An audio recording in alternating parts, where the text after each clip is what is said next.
mais souvent la population ne connaît pas ce qu'il faut.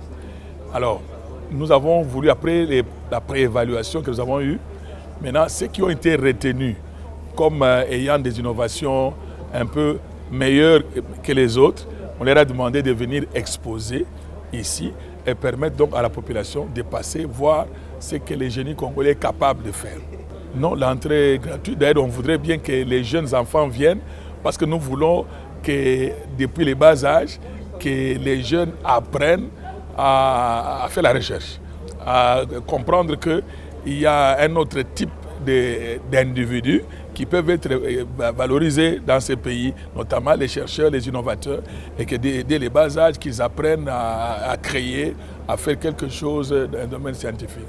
Voilà, nous voudrions que dans la suite, que les milieux d'affaires, par exemple, les banques, ainsi de suite, soient en contact avec les innovations.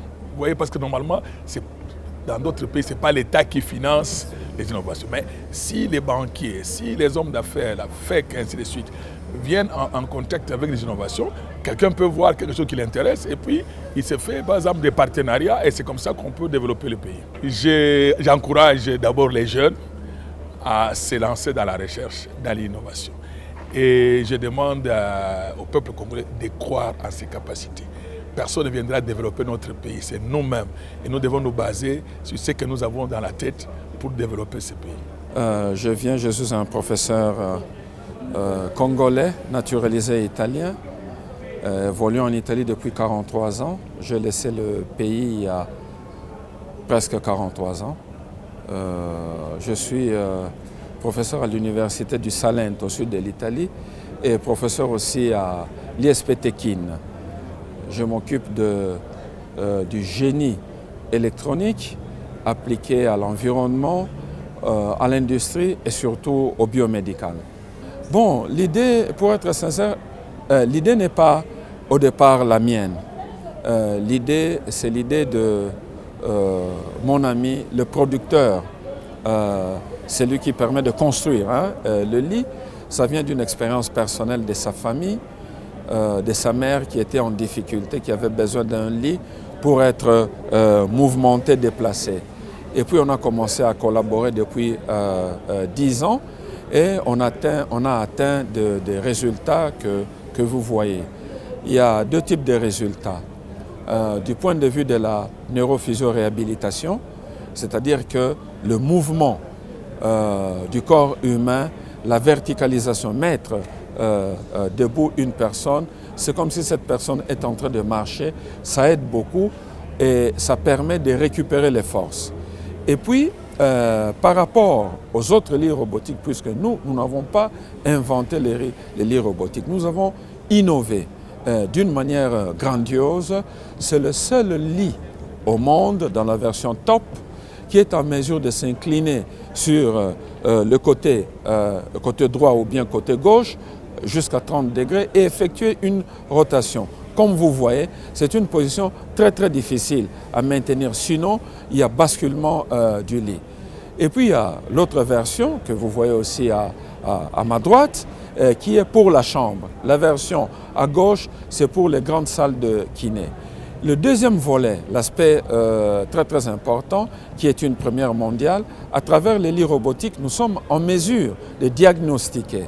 C'est-à-dire que nous mettons sous effort biomécanique, la personne émet de la chaleur, cette chaleur provoque une vascularisation des artères et nous sommes en mesure de voir, je vais vous faire voir, nous sommes en mesure de voir avec une caméra infrarouge c'est que le corps est en train de délivrer comme chaleur et la vascularisation, une majeure circulation de l'oxygène dans les veines, les artères, permet de voir ce qui est à l'intérieur.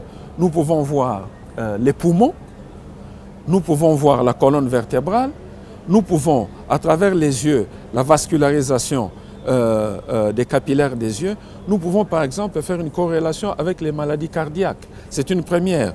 Le pied de botte à forme de cheval, beaucoup de gens souffrent de ça. Ça peut être quelque chose lié à la famille, mais ça peut être, nous pouvons aussi faire une investigation avec les lits robotiques pour voir si c'est un problème cardiovasculaire. Donc, nous pouvons faire ça. Et enfin, nous démontrons aussi qu'en changeant la position de la personne, comme vous voyez là, 10 degrés, 20 degrés jusqu'à 60 degrés, nous mettons un micro à côté de la gorge pour écouter les mouvements, le son de la respiration. Et à travers ce son-là, nous pouvons comprendre s'il y a un sifflet dans le système pulmonaire.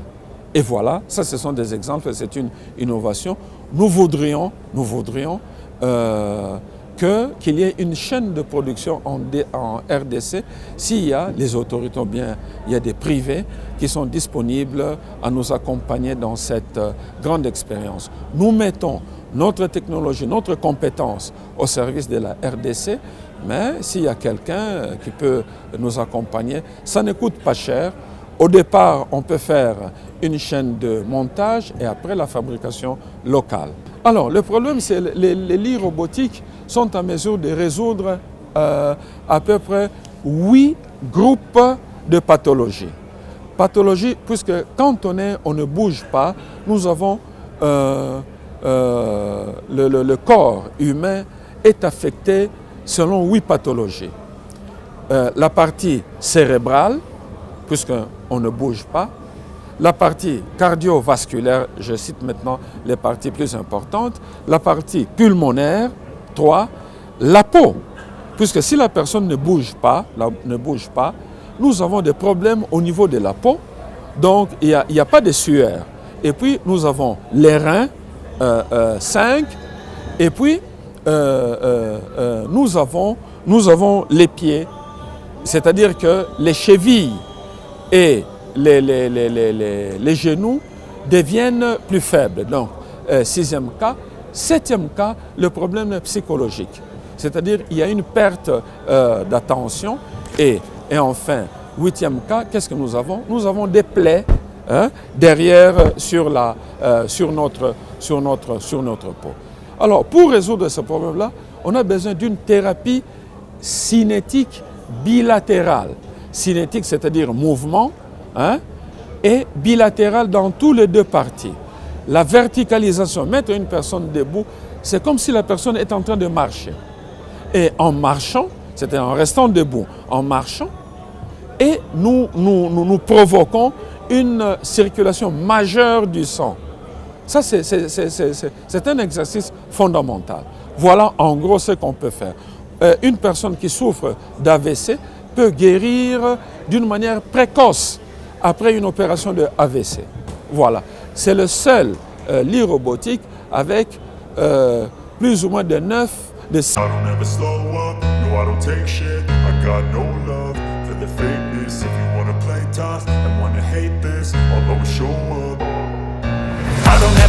up, no I don't take shit. I got no love for the fakeness. If you wanna play tough and wanna hate this, I'll always show up and make a statement. I don't ever slow up, no I don't take shit. I got no love for the fakeness. If you wanna play tough and wanna hate this, I'll always show up and make a statement. Everything I do so instinctive and so passionate. Every word I move so descriptive like an adjective. I got a vendetta against people who patented being negative when you should be getting after it. I got facts over tracks, this and that. Spitting slow, spitting fast. I could roast, I could gas. Think I'm okay at last, but I don't know if that can erase all the past. And the pettiness, a reflection of the emptiness. Hilarious, you think you're worth my time, you're delirious. Mysterious, because you hide behind a fake exterior. Inferior, you know I'll always be a bit superior. Get off of me, this ain't no humble brag. I want you to hear words, you can say them back. I want you to feel free from the chains at last, and to believe in what you got, it was built to last, yeah. Now that I've been put through hell, I never got anyone's help. I had to do it all myself. I don't ever slow up, no I don't take shit. I got no love for the fakeness. If you wanna play tough and wanna hate this, I'll always show up and make a statement. I don't ever slow up, no I don't take shit. I got no love for the fakeness. If you wanna play tough and wanna hate this, I'll always show up and make a statement. Gonna learn the consequence of being incompetent. Mental health is confidence, dreams into modestness. I'm not here to save the day, that's for you to take away. I could play a million mind games, but instead I say something not illogical, something that is topical. Rub it on and watch it go, make yourself unstoppable. Dreams are irresponsible, but they're always possible. If you just believe, you could to be so remarkable. Thoughts in my head, a collage and they spread. I'll be great one day, going off of my meds. No, I'm not giving up, no, I'm not giving in. I will make it to the top, taking off in the wind. I gotta make it, I'm saving every day to taste it. I'm patient, but my mind, it can hardly take it. I'm chasing a dream that I've had for several ages. A vacant, modern kingdom for the taking. Now that I've been put through hell, I never got anyone's help. I had to do it all myself. I don't ever slow up, no I don't take shit. I got no love for the fakeness. If you wanna play tough and wanna hate this, I'll always show up and make a statement. I don't ever slow up, no I don't take shit. I got no love for the fakeness. If you wanna play tough and wanna hate this, I'll always show up and make a statement. I don't ever slow up, no I don't take shit. I got no love for the fakeness. If you wanna play tough and wanna hate this, I'll always show up.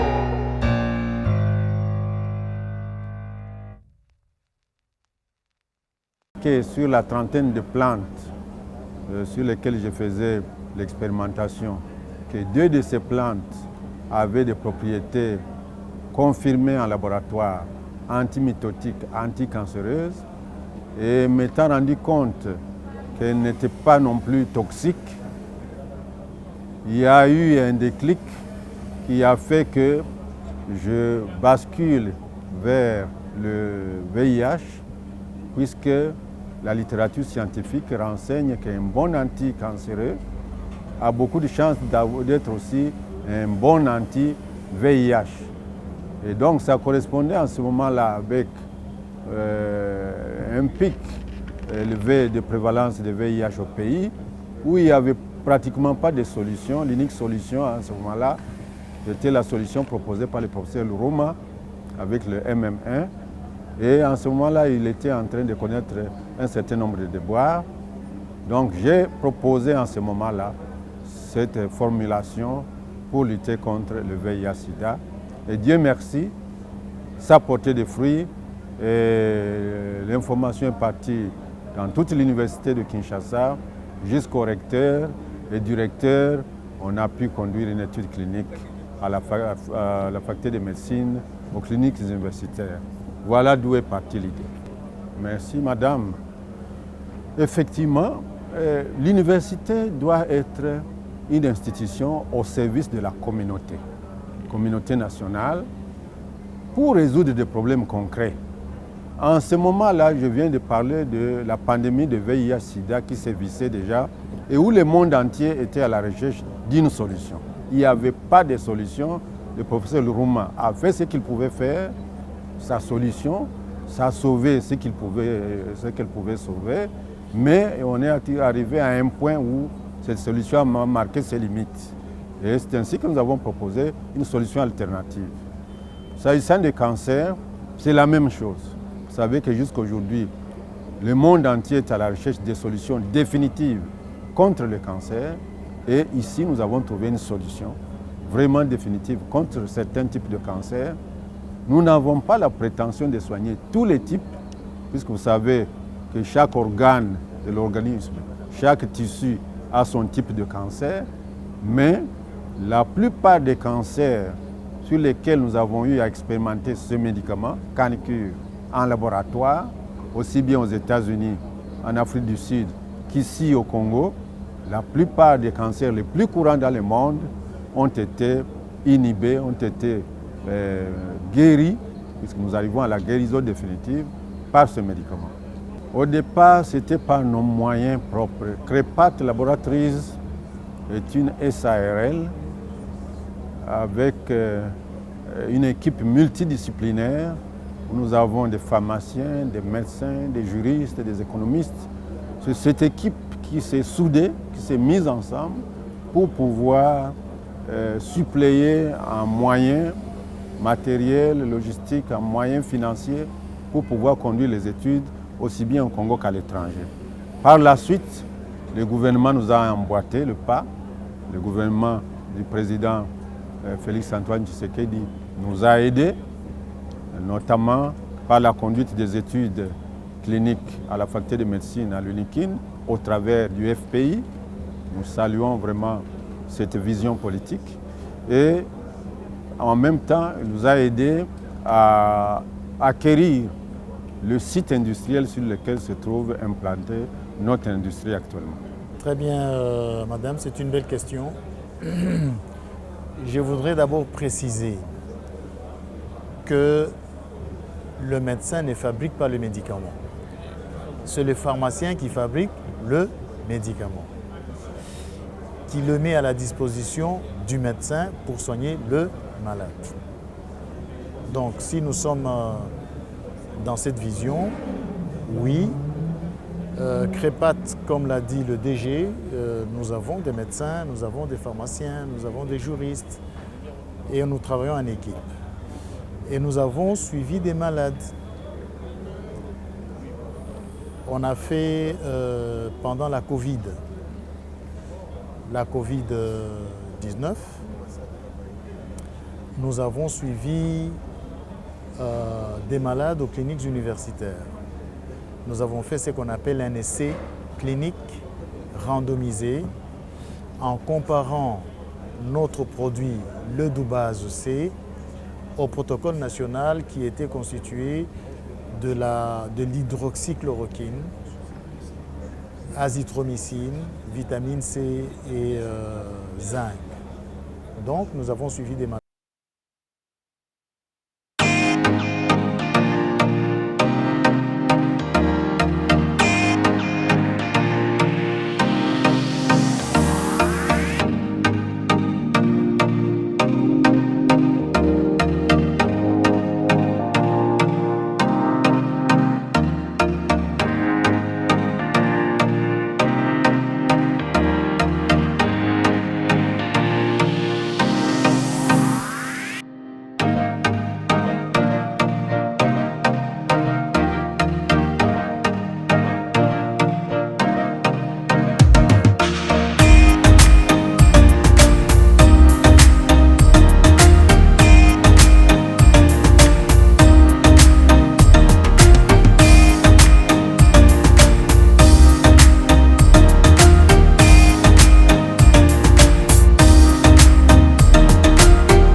mariage de la turbine Pelton et Crossflow. Mais c'est en fait, nous avons inventé ceci pour notre innovation. L'innovation se trouve dans le secteur des hydroélectricités. Nous avons fabriqué une centrale hydroélectrique avec un seul bassin de retenue. Les Maghrébins et les Français fabriquent avec deux bassins de retenue. Il y a un bassin en hauteur et un autre en bas. L'eau qui vient du bas crée l'énergie, l'eau qui vient du haut crée l'énergie nécessaire pour produire de l'énergie mécanique. Et l'énergie mécanique est fournie en train d'alternateur qui nous donne de l'énergie électrique. Et cette énergie électrique sert à repomper l'eau vers les bassins se trouvant au-dessus. Mais nous avons éliminé les bassins se trouvant au-dessus pour garder que celle du bas et créer ainsi une rivière artificielle.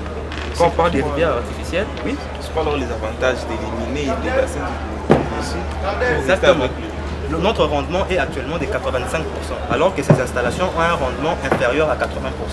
Nous avons atteint un rendement de 85% et selon comme les montrent les plans, on aura, voilà, ça c'est un prototype de la centrale Oyo. Là on a la rivière artificielle, c'est un bassin avec des pompes. La pompe aspire, refoule vers la turbine et puis la même eau est recyclée pour être repompée, formant un circuit fermé et entraînant l'alternateur. Cette turbine peut entraîner jusqu'à 20 chevaux ou 15 kW d'alternateur. Et nous avons notre prototype fonctionnel où nous avons allumé une ampoule avec la centrale et les mêmes principes, la rivière artificielle, la turbine et la centrale. Ici nous avons démarré la centrale avec un démarreur, de sorte que l'alternateur puisse donner du courant comme vous le voyez et puisse aussi prendre en charge l'alimentation des pompes.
t'aide en quoi?